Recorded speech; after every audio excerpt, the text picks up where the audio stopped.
How's it going, everybody? Welcome back to the channel. I'm BibleBro, and today we're going to finish the Gospel of Matthew, starting on chapter 26 and going to the end of the book. Hope you guys enjoy. Let's get started. All right, before we get started, let me just start off by saying that I'm not a teacher, not anybody special. I'm just a fellow brother in Christianity, reading these things, sharing my thoughts, and creating discussion. So feel free to join in. If you have positive, negatives, if you agree, disagree, feel free to throw it in the chat. I welcome all forms of discussion.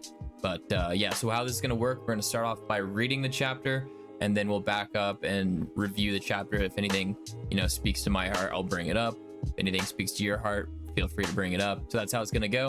Let's get started. Chapter 26. When Jesus had finished saying all these things, he said to his disciples, "As you know, the Passover is in 2 days away, and the Son of Man will be handed over to be crucified." Then the chief priests and the elders of the people assembled in the palace of the high priest, whose name was Caiaphas, and they schemed to arrest Jesus secretly and to kill him. But not during the festival, they said, or there may be a riot among the people. While Jesus was in Bethany in the home of Simon the leper, a woman came to him with an alabaster jar of very expensive perfume, which she poured on his head as he was reclining at the table. When the disciples saw this, they were indignant. "Why this waste?" they asked. "This perfume could have sold for a high price and the money given to the poor."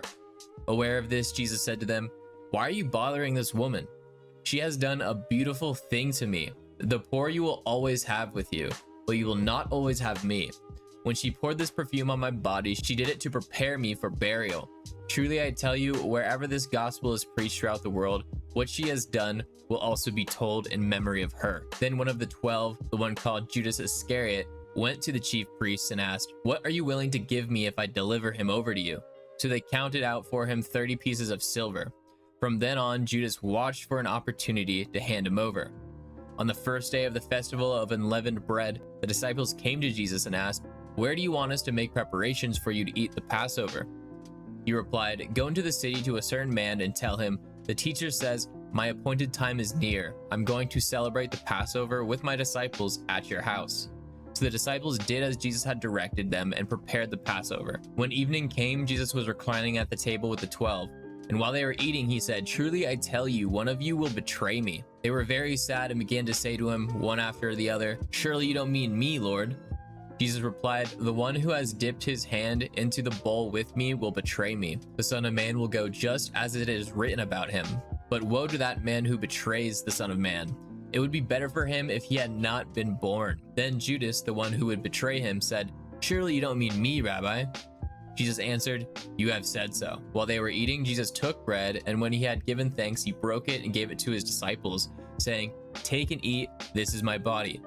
Then he took up a cup, and when he had given thanks, he gave it to them, saying, "Drink from it, all of you. This is my blood of the covenant, which is poured out for many for the forgiveness of sins. I tell you, I will not drink from this fruit of the vine from now on until that day when I drink it new with you in my Father's kingdom." When they had sung a hymn, they went out to the Mount of Olives. Then Jesus told them, "This very night you will all fall away on account of me, for it is written, 'I will strike the shepherd, and the sheep of the flock will be scattered.' But after I have risen, I will go ahead of you into Galilee." Peter replied, "Even if all fall away on account of you, I never will." "Truly I tell you," Jesus answered, "this very night before the rooster crows, you will disown me 3 times. But Peter declared, "Even if I have to die with you, I will never disown you." And all the other disciples said the same. Then Jesus went with his disciples to a place called Gethsemane, and he said to them, "Sit here while I go over there and pray." He took Peter and the 2 sons of Zebedee along with him, and he began to be sorrowful and troubled. Then he said to them, "My soul is overwhelmed with sorrow to the point of death. Stay here and keep watch with me." Going a little further, he fell with his face to the ground and prayed, "My Father, if it is possible, may this cup be taken from me, yet not as I will, but as you will." Then he returned to his disciples and found them sleeping. "Couldn't you men keep watch with me for 1 hour?" he asked Peter. "Watch and pray so that you will not fall into temptation. The spirit is willing, but the flesh is weak." He went away a second time and prayed, "My Father, if it is not possible for this cup to be taken away unless I drink it, may your will be done." When he came back, he again found them sleeping because their eyes were heavy. So he left them and went away once more and prayed a third time, saying the same thing. Then he returned to the disciples and said to them, "Are you still sleeping and resting? Look, the hour has come and the Son of Man is delivered into the hands of sinners. Rise, let us go. Here comes my betrayer." While he was still speaking, Judas, one of the 12, arrived. With him was a large crowd armed with swords and clubs, sent from the chief priests and the elders of the people. Now the betrayer had arranged a signal with them. The one I kiss is the man. Arrest him. Going at once to Jesus, Judas said, "Greetings, Rabbi," and kissed him. Jesus replied, "Do what you came for, friend." Then the men stepped forward, seized Jesus, and arrested him. With that, one of Jesus' companions reached for his sword, drew it out, and struck the servant of the high priest, cutting off his ear. "Put your sword back in its place," Jesus said to him, "for all who draw the sword will die by the sword.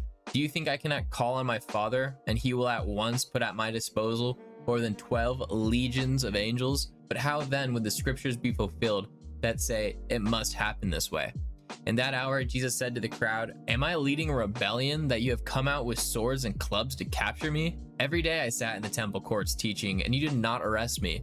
But this has all taken place that the writing of the prophets might be fulfilled." Then all the disciples deserted him and fled. Those who arrested Jesus took him to Caiaphas, the high priest, where the teachers of the law and the elders had assembled. But Peter followed him at a distance, right up to the courtyard of the high priest. He entered and sat down with the guards to see the outcome. The chief priests and the whole Sanhedrin were looking for false evidence against Jesus so they could put him to death, but they did not find any, though many false witnesses came forward. Finally, 2 came forward and declared, "This fellow said, 'I am able to destroy the temple of God and rebuild it in 3 days.'" Then the high priest stood up and said to Jesus, "Are you not going to answer? What is this testimony these men are bringing against you?" But Jesus remained silent. The high priest said to him, "I charge you under oath by the living God. Tell us if you are the Messiah and the Son of God." "You have said so," Jesus replied.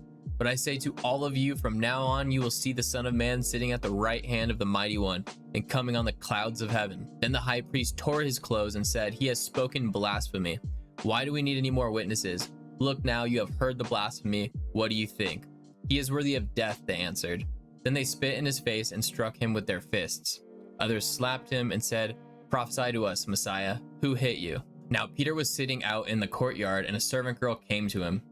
"You also were with Jesus of Galilee," she said. But he denied it before them all. "I don't know what you're talking about," he said.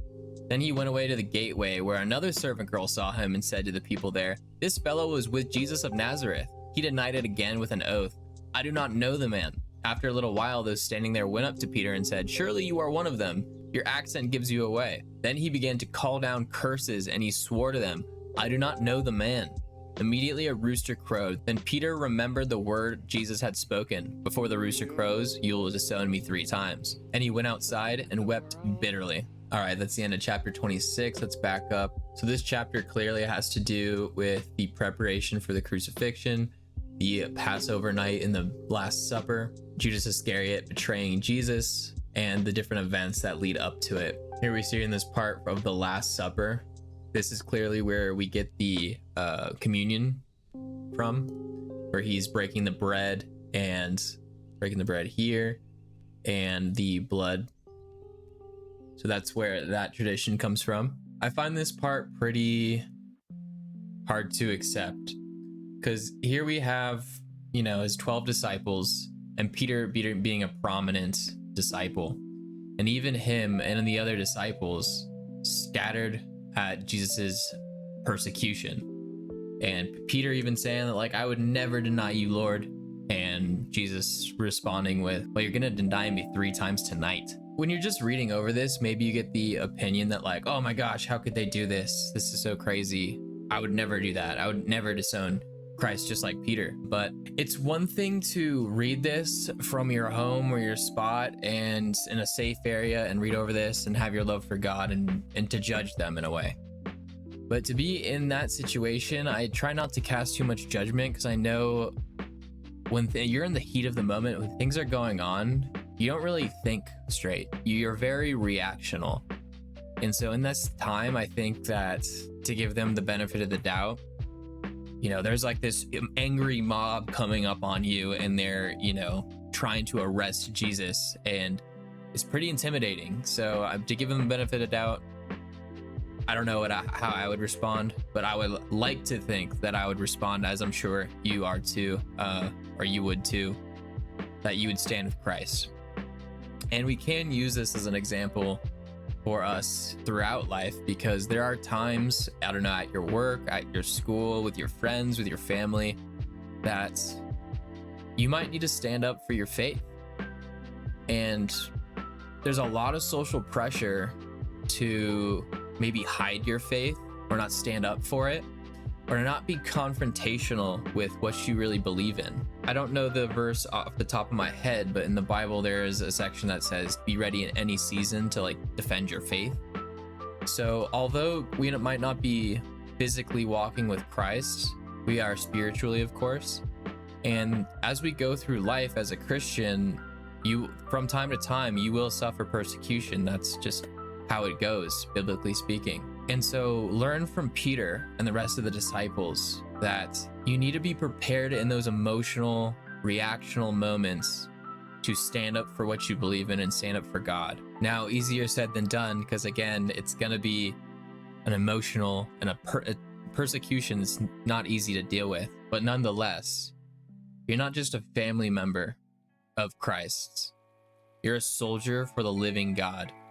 And you, as you are on this planet, you are an ambassador for Christ. And so as you walk through life as a Christian, saying you're a Christian, you're representing Jesus. So do so with strength and love. There are people in that crowd who might just be also under those same social implications and are caving in to the angry mob. So by you standing up for Jesus, with Jesus, you're being a leader for them. There might be an ear in that crowd that needs to hear what you have to say. And maybe you standing up for Christ leads them to stand up for Christ. Maybe they just need a leader. Maybe they just need you to say something. So in those moments where you're thinking about, oh, should I share my faith here? Should I not? Should I do this? What are the social implications?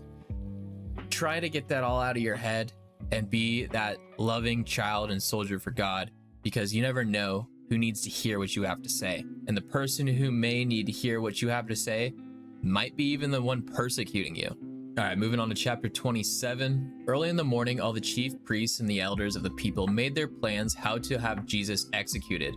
So they bound him, led him away, and handed him over to Pilate the governor. When Judas, who had betrayed him, saw that Jesus was condemned, he was seized with remorse and returned the 30 pieces of silver to the chief priests and the elders.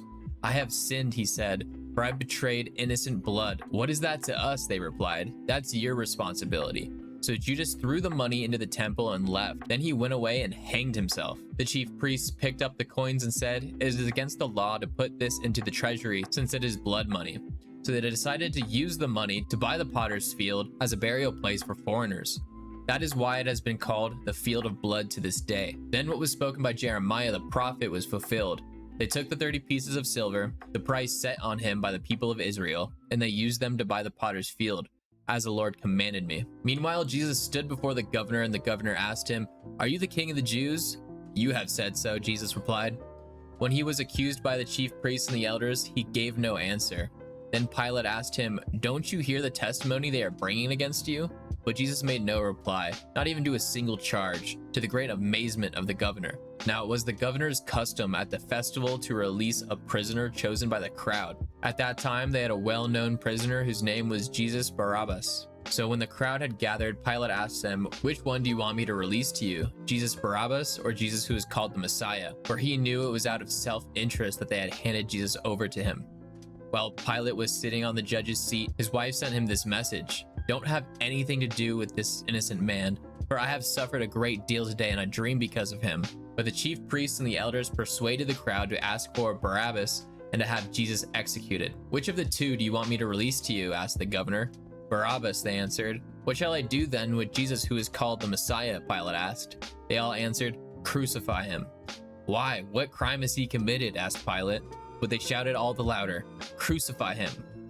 When Pilate saw that he was getting nowhere, but that instead an uproar was starting, he took water and washed his hands in front of the crowd. I am innocent of this man's blood, he said. It is your responsibility. All the people answered, His blood is on us and on our children. Then he released Barabbas to them, and he had Jesus flogged and handed him over to be crucified. Then the governor's soldiers took Jesus into the praetorium and gathered the whole company of soldiers around him. They stripped him and put a scarlet robe on him, and then twisted together a crown of thorns and set it on his head. They put a staff in his right hand, and they knelt in front of him and mocked him. "Hail, King of the Jews," they said. They spit on him and took the staff and struck him on the head again and again. After they mocked him, they took off the robe and put his own clothes on him. Then they led him away to be crucified. As they were going out, they met a man from Cyrene named Simon, and they forced him to carry the cross. They came to a place called Golgotha, which means the place of the skull. There they offered Jesus wine to drink, mixed with gall, but after tasting it, he refused to drink it. When they had crucified him, they divided up his clothes by casting lots, and sitting down, they kept watch over him there. Above his head, they placed a written charge against him. "This is Jesus, the King of the Jews." 2 rebels were crucified with him, one on his right and one on his left. Those who passed by hurled insults at him, shaking their heads and saying, "You who are going to destroy the temple and build it in 3 days, save yourself. Come down from the cross if you are the Son of God." In the same way, the chief priests, the teachers of the law, and the elders mocked him. "He saved others," they said, "but he can't save himself. He's the King of Israel. Let him come down now from the cross, and we will believe in him. He trusts in God. Let God rescue him now if he wants him. For he said, 'I am the Son of God.'" In the same way, the rebels who were crucified with him also heaped insults on him. From noon until 3 in the afternoon, darkness came over all the land. About 3 in the afternoon, Jesus cried out in a loud voice, "Eli, Eli, lema sabachthani," which means, my God, why have you forsaken me?" When some of those standing there heard this, they said, "He's calling Elijah." Immediately one of them ran and got a sponge. He filled it with wine vinegar and put it on his staff and offered it to Jesus to drink. The rest said, "Now leave him alone. Let's see if Elijah comes to save him." And when Jesus had cried out again in a loud voice, he gave up his spirit. At that moment, the curtain of the temple was torn in 2 from top to bottom. The earth shook, the rocks split, and the tombs broke open. The bodies of many holy people who had died were raised to life. They came out of the tombs after Jesus' resurrection and went into the holy city and appeared to many people. When the centurion and those who were guarding Jesus saw the earthquake and all that had happened, they were terrified and exclaimed, "Surely he was the Son of God." Many women were there watching from a distance. They had followed Jesus from Galilee to care for his needs. Among them were Mary Magdalene, Mary, the mother of James and Joseph, and the mother of Zebedee's sons. As evening approached, there came a rich man from Arimathea, named Joseph, who had himself become a disciple of Jesus. Going to Pilate, he asked for Jesus' body, and Pilate ordered that it be given to him. Joseph took the body and wrapped it in a clean linen cloth and placed it in his own tomb that he had cut out of the rock.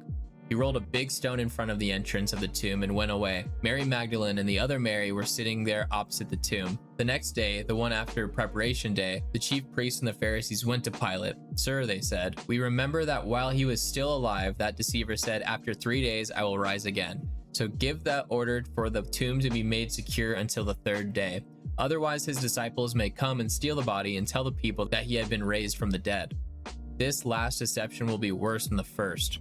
"Take a guard," Pilate answered. "Go and make the tombs as secure as you know how." So they went and made the tomb secure by putting a seal on the stone and posting the guard. All right, that's the end of chapter 27. Let's back up. So this chapter is clearly the events after they arrest Christ, the process from getting him arrested to being crucified and then being buried. Judas is remorseful and commits suicide after giving back the money. Jesus is brought up to Pilate, the governor, and the charges are brought against him. The Jews at the time really wanted him to be persecuted so much they let Barabbas go. He's constantly getting mocked along this process. He gets flogged. A crown of thorns is put on his head. Just terrible treatment. And they have him carry his cross all the way up to Golgotha. And when he's on the cross, and I covered this in another study on the channel, he says, "Eli, Eli, lema sabachthani," which means, my God, why have you forsaken me?" So some people like to use this. It's like, oh, Jesus was forsaken, and he was calling out to God, like, why have you forsaken me, kind of thing. But what he's actually really doing is he's quoting a scripture, Psalms 22. Psalms 22 starts out with, my God, why have you forsaken me?" And then it goes into describing the kind of anguish that David was going through. But what it's really doing is prophesying about the crucifixion, because the same things that David writes in that psalm are the same things that are happening here, like casting lots for his clothes and the type of mocking that's going on, and the different imagery that's given in that psalm. If you want more information, again, I do have that video out. It's Eli, Eli, lema sabachthani. But I find that very interesting on the cross, that even in his last moments, Christ was focused on us, and he was teaching up into his death. Even with all of these people around him persecuting him, he was still focused on loving us through teaching us through this prophecy. All right, our last chapter, chapter 28. After the Sabbath, at dawn on the first day of the week, Mary Magdalene and the other Mary went to look at the tomb. There was a violent earthquake, for an angel of the Lord came down from heaven, and going to the tomb, rolled back the stone and sat on it. His appearance was like lightning, and his clothes were white as snow. The guards were so afraid of him that they shook and became like dead men. The angel said to the woman, "Do not be afraid, for I know that you are looking for Jesus who was crucified. He is not here. He has risen just as he has said. Come and see the place where he lay. Then go quickly and tell his disciples, he has risen from the dead and is going ahead of you into Galilee. There you will see him. Now I have told you." So the woman hurried away from the tomb, afraid yet filled with joy, and ran to tell his disciples. Suddenly Jesus met them. "Greetings," he said. They came to him, clasped his feet, and worshipped him. Then Jesus said to them, "Don't be afraid. Go and tell my brothers to go to Galilee. There they will see me." While the women were on their way, some of the guards went into the city and reported to the chief priests everything that happened. When the chief priests have met with the elders and devised a plan, they gave the soldiers a large sum of money, telling them, "You were to say, his disciples came during the night and stole him away while we were asleep. If this report gets to the governor, we will satisfy him and keep you out of trouble." So the soldiers took the money and did as they were instructed, and this story is widely circulated among the Jews to this very day. Then the 11 disciples went to Galilee, to the mountain where Jesus had told them to go. When they saw him, they worshipped him, but some doubted. Then Jesus came to them and said, "All authority in heaven and on earth has been given to me. Therefore go and make disciples of all nations, baptizing them in the name of the Father and the Son and the Holy Spirit, and teaching them to obey everything I have commanded you. And surely I am with you always to the very end of the age." All right, that's the end of the chapter. Let's back up. Very short chapter. This is summing up the book. Obviously, Christ is at this point is passed away in the flesh and is buried in the tomb. The resurrection happens. The angel comes, moves the stone, meets Mary and tells them to go to Galilee with the disciples, as also Jesus appears to them and says to do the same thing. The guards report how the elders are like, "Oh, we cannot let this story out. We got to bury it." So they bribe them and tell them to create this tell this false story, and that's what's circulated around the Jews. And then finally, the Great Commission, which is what you probably hear in many churches around the country and the globe, of Christians got to make more Christians and spread the word and baptize people in the name of the Father, Son, and the Holy Spirit, and teaching them to obey Jesus' commandments. And I like this last part where it's like he says, "I am with you always to the very end of the age."